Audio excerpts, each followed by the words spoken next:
Now, the Duval Rundown, driven by Jacksonville Chrysler Jeep Dodge Ram Westside, home of the lifetime warranty. Good morning. Welcome to another edition of Duval Rundown. I'm Hayes Carline. Pleased to be joined with Rick Ballou of Into the Night with Rick Ballou. Rick, good morning. How you doing? Good morning. Feels like Buffalo out here, unfortunately. It does, absolutely. We've got a lot to unpack since we last talked. Obviously, a disappointing result in the wild card game against the Bills, but the Jaguars were right there. And I get a feeling, Rick, we're going to be sitting here in a month saying the Jaguars took the Super Bowl champs to the wire. I think Buffalo goes the distance. What do you think after seeing the Bills? Boy, this thing is wide open. I mean, I think that you can really flip a coin any one of these four games coming up, tomorrow and Sunday. Winning in Denver is very difficult. We know that they only lost once at home this year. That was to Jacksonville.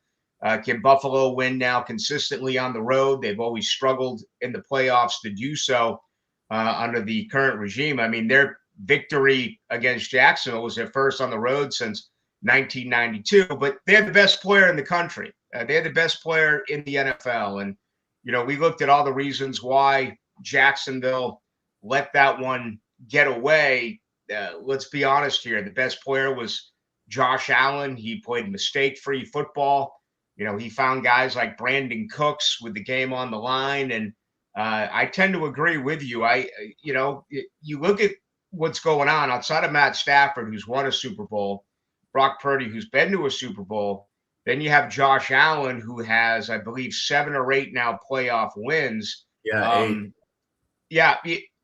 You're talking about guys who were playing in their first ever playoffs outside of a game last week, or are 0-1 in the history of the playoffs. So very intriguing, wide open. I still think it goes through either Seattle or LA. The Sam Darnold oblique injury is obviously a concern there, but I'm going to go the other way. I think the NFC wins this year's Super Bowl. Okay, sounds good. In terms of Liam Cohen, James Gladstone meeting with reporters on Wednesday, what'd you take out of that press conference? Well, I thought it was really refreshing. First of all, I mean, it was 72 hours after a, really difficult season-ending loss, but just the way that it did feel compared to the years prior to that, where you were almost attending a funeral. Well, let's be honest about it. This was still hurtful because they let, I believe, that game get away against the Buffalo Bills, but really just what the future is all about. And, I've said this the entire year, Hayes, and I think you agree with me that I think this is going to be a better football team this year. It may not result in a better record. I'm not saying they're going to go 14-3. They are going to have a far more difficult schedule, as we do know. But I just loved the entire approach. I mean, I wish that James Gladstone, man, whenever he talks, it's just so enjoyable, the way that he translates the message that he sends. So I felt really good about it. They got some very difficult decisions to make. I know we're going to talk about Devin Lloyd, and I got out of that message on Wednesday that's it for Devin Lloyd. I just, I don't know. It's not like he came out and said we can't afford to bring him back, but he's projected to make more than $20 million. So that was the most important part for me.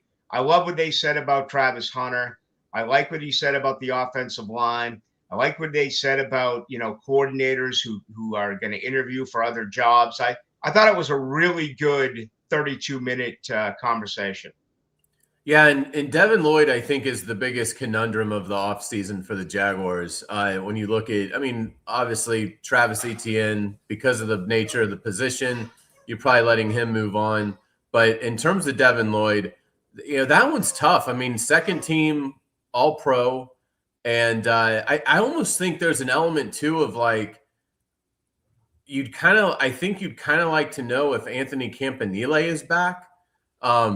If Campanile takes a job somewhere else, gets a head coaching job, which I think is a decent possibility could happen, then maybe does that affect the need to bring back Devin Lloyd, maybe the next coordinator, that's not exactly a star defensive end, a star corner.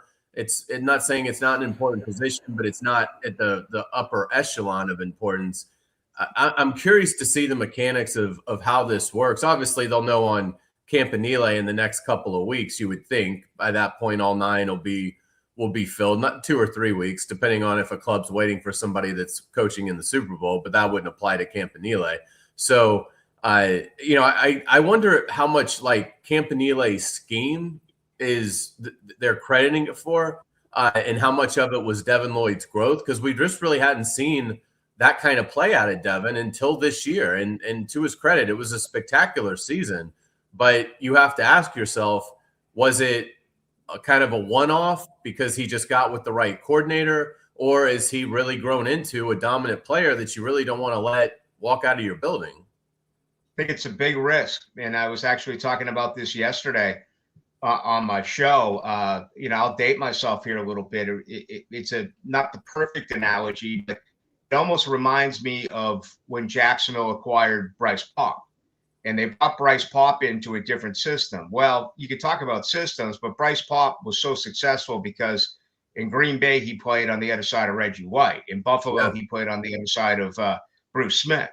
And you look at Devin Lloyd now, who has struggled mightily in coverage. Well, this new defensive scheme, he was outstanding at it. He was an all-pro at it. So if he takes the money, which by all means, I mean, if someone's going to offer me $20 million, and that's a projection on Spot Track, you go. But how risky is that for a team if you don't play him the way that he just did play? I mean, I hate to do it to the guy because I think you'd agree with me. He's a lot of fun to talk to. He's a wonderful human being. Yeah, he's been fantastic to deal with. Oh, he's just great. But if you were to just and I'm saying this not having no idea where he's going to go, but if he doesn't land with the right scheme, he could end up being a major bust going on, making $20 million a year. I hope that's not the case, but that is a little bit scary to me if Anthony Campanile does grab a head coaching job and you bring in a new defensive coordinator.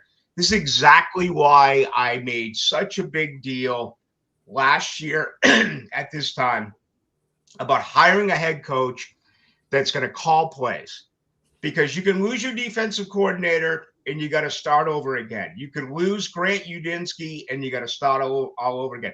But Liam Cohen is the man calling the plays. He's going to be able to continue that relationship and growth with Trevor Lawrence. The Devin Lloyd situation can be very tricky, but I think your point is spot on. And there is a little bit of risk for the team spending the money. There's also a risk here if Jacksonville was to really surprise us and pony up and bring him back, and then you ended up losing Campanile. I think your Bryce Paup analogy is a great one. And for younger fans that don't remember that, Bryce Paup was a sack artist. The Jaguars signed him. Everybody was thrilled in the city that they landed him. He was viewed as, one of the missing pieces. And I think he had some health things as well, but just Rick never produced as a Jaguar. No, never did. He was right there with the, unfortunately, like a Carnell Lake kind of a guy towards the, end of their career. Big name, had played well, had some Pro Bowls, but it just didn't work out for him. And that was too bad. Bryce like vertigo? Didn't get along. What's that? Didn't Bryce Paup get like vertigo? I kind of remember him having like vertigo. I can't remember either what he got. Like something really bizarre. I'd have to look that up. But anyway, it's a good analogy, and it'll be interesting to see, because the other thing about it, they could probably pay Devin Lloyd, but if you pay Devin Lloyd, then it does take you out of doing anything else of consequence. Ryan O'Halloran, our buddy for the Times-Union, the columnist, I thought wrote a really interesting column this week about acquiring Max Crosby and which I'd love to see. And Ryan, I think to his credit, actually kind of overpays by what he has the Jaguars offering the Raiders, which was a 3 this year, 2 future 1s, and Trayvon Walker. But and please comment on that as well. But that's the thing too. It's like if you sign Devin Lloyd, all right, now you're really going to have to bargain, basement hunt in free agency and use your draft, which they do have 11 picks, but obviously they don't have a first round pick. So you're kind of, if you bring Devin back, you're kind of capping, I think, what else you can really do. Whereas I'd like to have the flexibility that if the Las Vegas Raiders call me, if I'm James Gladstone, and say, let's say the price is, maybe they'll take like a 3 this year and a 1 next year. I mean, they're going to be motivated to move him. And I'm sure, and obviously they'll have plenty of suitors. But still, when a club is desperate to move a superstar, you don't always necessarily get the treasure trove, even if it was just the 2 1s, or a 1 in Trayvon Walker, or a 1 in Brian Thomas Jr., something like that. I'd like to have that flexibility, which you lose if you re-sign Devin Lloyd. Yeah, and that would be lost. I agree with you. I enjoyed the piece by Ryan O'Halloran. I love, just kind of speculating or putting together moves that this organization could, in fact, make. I hate giving up future first-round picks, but we saw what Gladstone learned under and what Les Snead did, in Los Angeles, and it worked. I mean, it produced a Super Bowl for them. And then they turned around years later and they went back to the draft. The Trayvon Walker part of it is really interesting as well, because I remember a couple of years ago talking with former general manager Dave Caldwell at a Florida State practice here in town at UNF. That was back when Mike Norvell allowed the media to watch practice. He doesn't do that anymore because, Florida State wins all these games. He didn't want it. Now who would want to watch them practice? Yeah. But we were talking about the Jalen trade to Los Angeles, and he made a point that was fair. He said, well, everyone will look at it and say, they got Chase on, and who else did they get in that deal?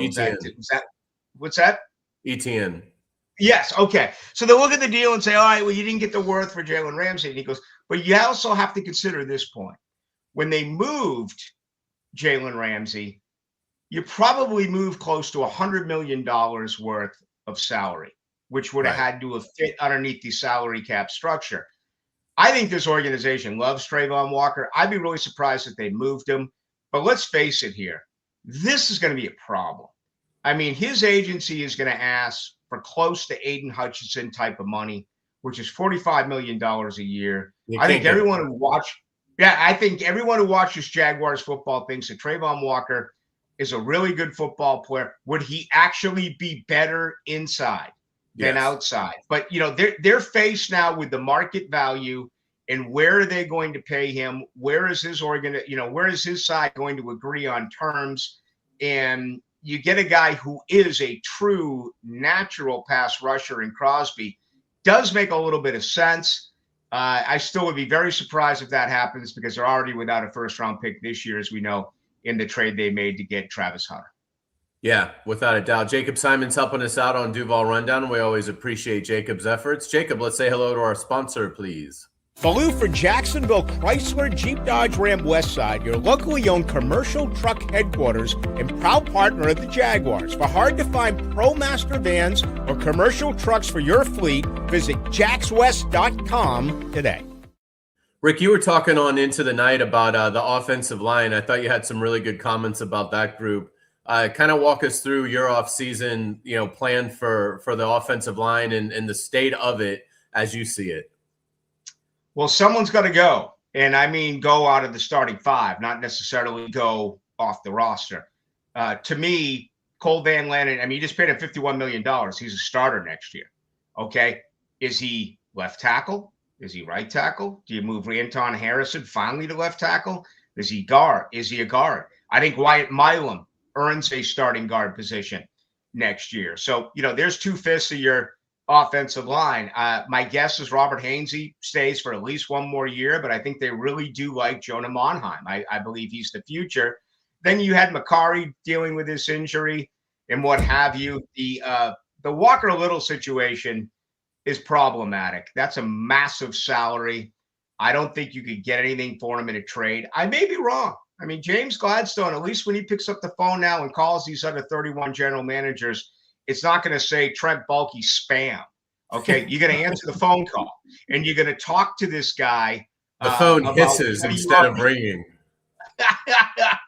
So, possibly, but, and then you look at a post June 1st cut, which is a little bit more affordable. My guess right now would be Walker Little is going to be the most expensive backup swing tackle in the NFL next year. I loved what Gladstone said on Wednesday, that everyone who played on the offensive line this year is still under contract next year. Now, Hayes, I'll say this.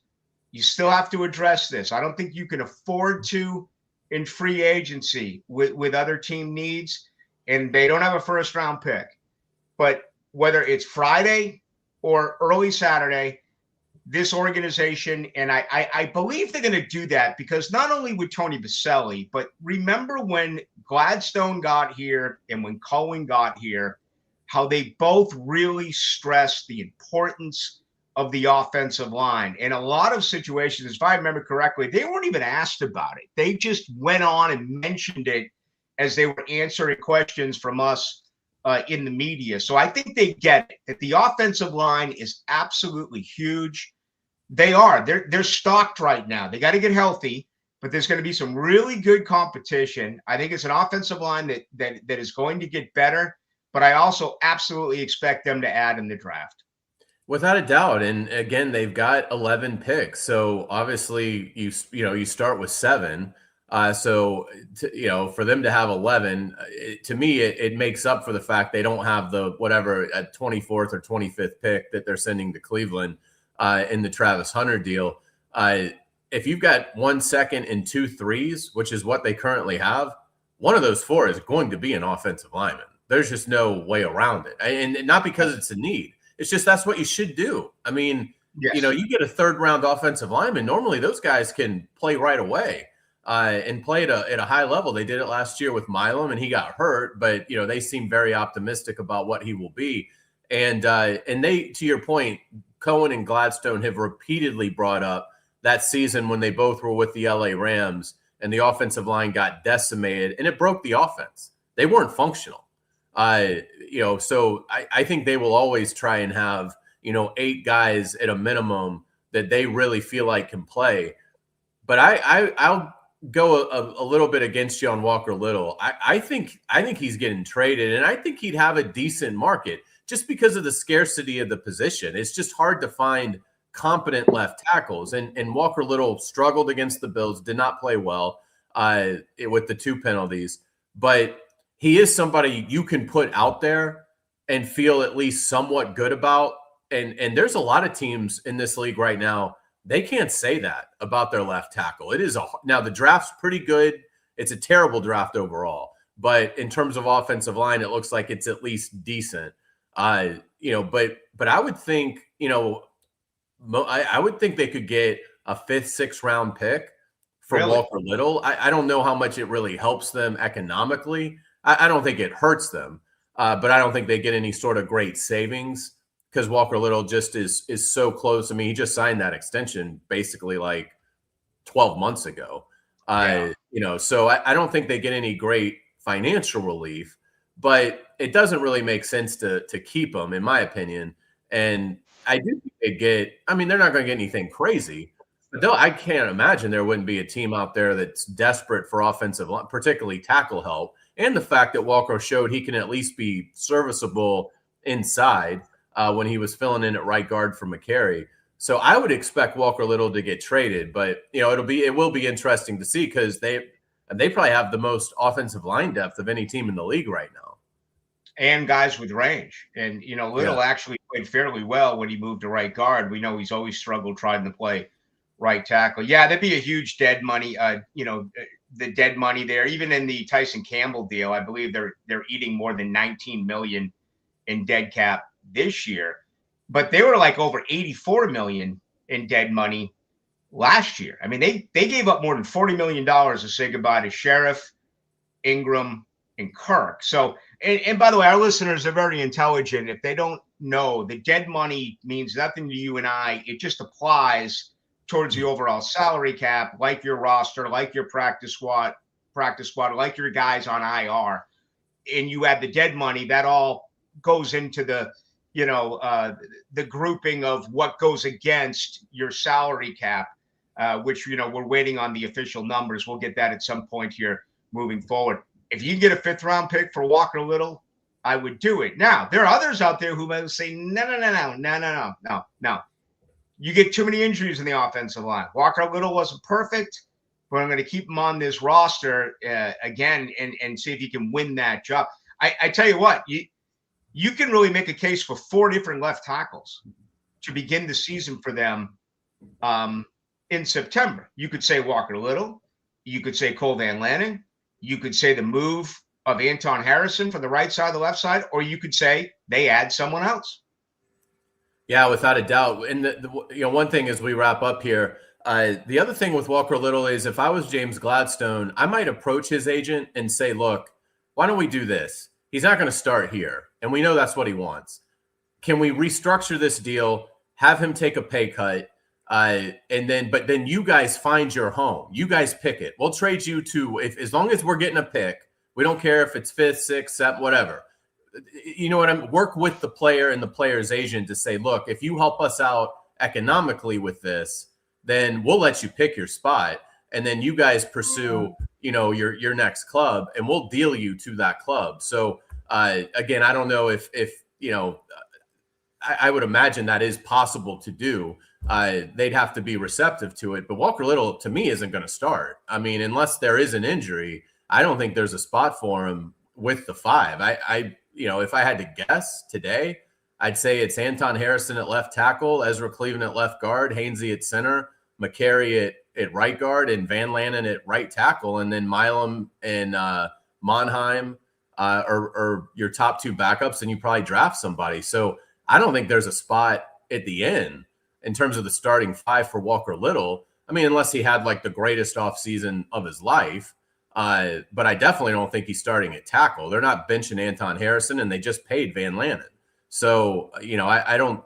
So to me, if I'm Walker Little, it might be, I have a nice contract, but I want to play, and I'm willing to take a pay cut so that I can then pick my destination and get traded someplace where I know I'm the day 1 left tackle at that spot. I did lose volume, but I'm a good lip reader, and I can also read what you're saying on the bottom part of my screen. So I'll just wrap this up by saying I agree with absolutely everything you said, Hayes. Get it done. All right. We'll save that thought for next. Turn up volume, or I don't know what happened, but yeah.